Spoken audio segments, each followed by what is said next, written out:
अस्सलाम वालेकुम वरहमतुल्लाहि वबरकातुहू। कैसे हैं आप सब लोग? बेइंतहा उम्मीद कि इंशाअल्लाह आप अल्लाह के फ़ज़्ल व करम से बखैरियत व मिजाज होंगे। जैसा कि आप जानते हैं कि बिगिन देन ने 9th और 10th के बाद फ़र्स्ट ईयर सेकेंड ईयर का भी सिलसिला शुरू कर दिया है और आज हम उसी सिलसिले में इंग्लिश का इजाफ़ा करने जा रहे हैं। लेकिन इंग्लिश का इजाफ़ा करने से पहले कि इंग्लिश को पढ़ना कैसे है एकेडमिक्स में और उसका पेपर पैटर्न कैसे है, जो कि आज हम डिस्कस करने जा रहे हैं, हमारा इंग्लिश का फर्स्ट ईयर पेपर पैटर्न।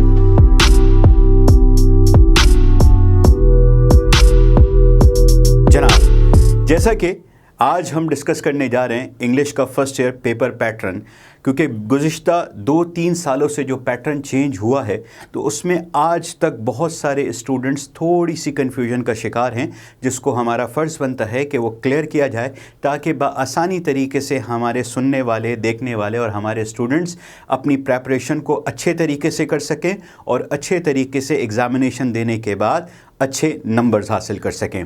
जैसा कि आप बोर्ड के ऊपर देख सकते हैं कि ये हमारा higher secondary part 1 first year English paper है, जो कि सिंध बोर्ड से है।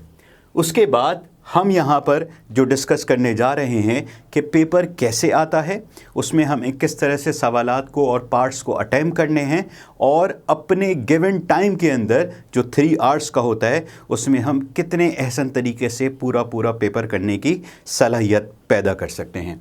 जैसा कि आप देख रहे हैं, सबसे पहले सेक्शन ए जो होता है वो हमारा MCQs, जो मल्टीपल चॉइस क्वेश्चंस होते हैं। इसमें आपको 20 मिनट्स दिए जाते हैं और ये 20 MCQs होते हैं, यानी 20 मिनट्स के अंदर आपको ऑब्जेक्टिव यानी MCQs का पेपर दिया जाता है, जिसको आपने 20 MCQs को फिल करना है, उसके सही जवाबात देने हैं और फिर वो पेपर आपसे वापस ले लिया जाता है। ये टोटल MCQs जो होते हैं ये 20 मिनट में 20 मार्क्स के होते हैं। 3 आवर्स में से हमारे पास 20 मिनट्स MCQs के होते हैं, जो कि हमने उसको ऑक्यूपाइड कर लिया होता है। अब जब 3 आवर्स के अंदर हमारे 20 मिनट्स निकल जाते हैं, सब्ट्रैक्ट हो जाते हैं, तो हमारे पास बचते हैं 2 आवर्स 40 मिनट्स। इस 2 आवर्स 40 मिनट्स के अंदर हम अपना सेक्शन B और सेक्शन C को अटेम्प्ट करते हैं। अब वो कैसे करते हैं, मुलाहिज़ा फरमाइए। सेक्शन B हमारे पास होता है शॉर्ट आंसर्स क्वेश्चंस। 2-3 साल पहले तक होता ये था कि जो हमारा फर्स्ट ईयर का सिलेबस है, पूरे के पूरे सिलेबस में से 15 क्वेश्चंस दे दिए जाते थे और हमें 10 क्वेश्चंस उसमें से अटेम्प्ट करने होते थे, 10 पार्ट्स हमें उसमें से अटेम्प्ट करने होते थे। लेकिन 2-3 साल से जो हमारा पैटर्न चेंज हुआ है तो उसमें कुछ इस तरह से कर दिया गया है कि हर सिलेबस के सब सेक्शंस को कंस्ट्रक्ट कर दिया गया है। सब सेक्शन 1, जिसमें हमारे प्रोज चैप्टर्स होते हैं, इट कंसिस्ट 4 पार्ट्स। इसमें 4 क्वेश्चंस 4 पार्ट्स दिए हुए होते हैं, जिसमें से आपको अटेम्प्ट करने होते हैं कम से कम 2 और ज़्यादा से ज़्यादा 3। ये मैं क्यों कह रहा हूँ, मैं मज़ीद इस पे बात करता हूँ। उसके बाद सब सेक्शन 2 हमारा पोइट्री या वर्सेस होते हैं, जिसमें हमें पोइट्री से 4 पार्ट्स दिए हुए होते हैं। उसमें भी हमें कम से कम 2 और ज़्यादा से ज़्यादा 3 करने होते हैं।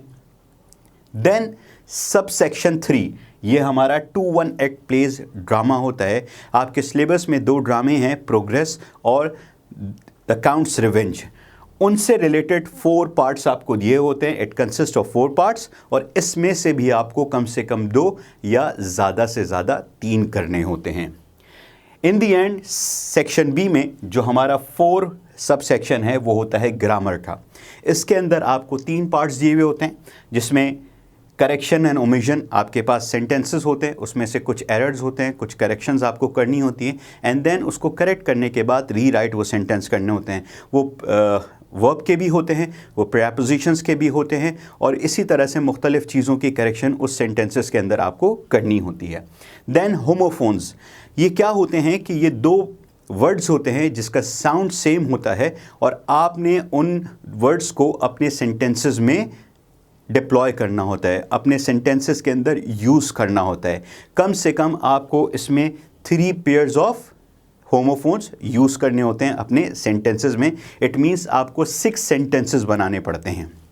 देन उसके बाद फ्रेजेस एंड ईडियम्स होते हैं। इसमें आपको फ्रेजेस दिए हुए होते हैं, आपको उसको अपने सेंटेंसेस में मीनिंग के साथ इस्तेमाल करने होते हैं। ये हमारा सब सेक्शन होता है। अगर गौर किया जाए, section 1, section 2, section 3 and section 4, ये 4 सेक्शन हैं। इसमें से हम अगर 2-2 पार्ट को अटेम्प्ट करते हैं तो टोटल हमारे 8 पार्ट्स होते हैं, लेकिन हमें करना 10 पार्ट्स हैं। इन टोटल को अगर आप किया जाए तो ये 15 पार्ट्स बनते हैं, उसी तरह से जैसे पहले होता था। लेकिन अब क्या हो गया है कि ये अब सब सेक्शन के अंदर अपनी शक्ल चेंज कर चुके हैं, तब्दील कर चुके हैं। अब भी आपको वही 10 पार्ट्स इसमें से अटेम्प्ट करना है, लेकिन अगर आप 2 इसमें से, 2 सेक्शन 2 में से, 2 सेक्शन 3 एंड 2 सेक्शन 4 में से करते हैं तो आपके टोटल 8 पार्ट्स होते हैं। मज़ीद आपको अपनी चॉइस पे 2 पार्ट्स और करने होते हैं। तो इसीलिए मैं जब आपसे कह रहा था कि इसमें कम से कम 2 और ज़्यादा से ज़्यादा 3 पार्ट्स को आप अटेम्प्ट कर सकते हैं, तो अगर आप इन चारों में से मज़ीद 2 पार्ट्स और अटेम्प्ट कर लेते हैं अपनी चॉइस के मुताबिक, तो इस तरह से 8 + 2 आपके 10 पार्ट्स हो जाते हैं। और ये सब सेक्शन ये जो होते हैं 1, 2, 3, 4, आप इसकी रिक्वायरमेंट को फुलफ़िल कर देते हैं। ये शॉर्ट आंसर क्वेश्चंस करने के बाद आपके पास जो आखिरी सेक्शन बचता है वो है सेक्शन सी।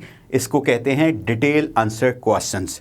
इसके अंदर आपको 3 सवालात दिए जाते हैं, 3 क्वेश्चंस होते हैं। पहला होता है लेटर, आपको लेटर लिखना होता है एक गिवन सिचुएशन के ऊपर। उसके बाद होता है ऐसे, आपको 3 से 4 टॉपिक्स पेपर में दिए जाते हैं, उसमें से आपको एक चॉइस करके उसके ऊपर 200 to 250 वर्ड्स का एक ऐसे राइट करना होता है। और आखिर में ट्रांसलेशंस होती हैं, कुछ सेंटेंसेस होते हैं जिसको आपने उर्दू से इंग्लिश में ट्रांसलेट करना होता है। तो ये आपका टोटल पेपर होता है section A, section B and section C, जो कि 3 आवर्स के ऊपर होता है। जब आपके पास 20 मिनट्स MCQs यानी सेक्शन सी ए हो जाता है, उसके बाद आपके पास बचते हैं 2 hours 40 minutes which is equal to 160 minutes. और इस 160 मिनट्स के अंदर आपको section B and section C को ऑक्यूपाइड करना होता है और इसको आपने पूरा अटेम्प्ट करना होता है।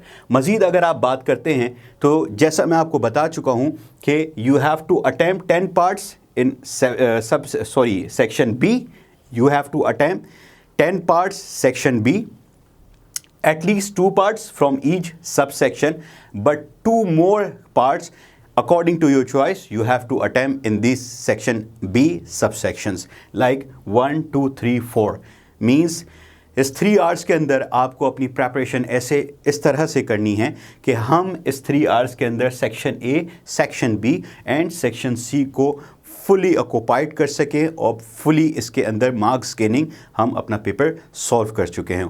मज़ीद अगर इसके बारे में आपके सवालात होते हैं, आप हमें अपने कमेंट्स में ज़रूर बताइए, हम उसको जवाब देंगे और एज सुन एज़ पॉसिबल जवाब देने की कोशिश करेंगे। सबसे पहले ये जानना ज़रूरी होता है कि हमें पढ़ना क्या है और पढ़ने के बाद उसका पेपर कैसे आता है, ताकि हम अपनी तैयारी को आसानी कर सकें। हमेशा की तरह बिगिन देन आपके साथ जुड़ा रहता है ये बताने के लिए कि हम किसी भी चीज़ को किस तरह बआसानी कर सकते हैं। इंशाल्लाह मुलाकात दोबारा होती है अपनी नेक्स्ट वीडियो में, जहां पर हम अपने एकेडमिक्स का बाकायदा आगाज़ करेंगे। उस वक्त तक के लिए अपना बहुत ख्याल रखिए। फ़ी अमानिल्लाह फ्रॉम बिगिन देन।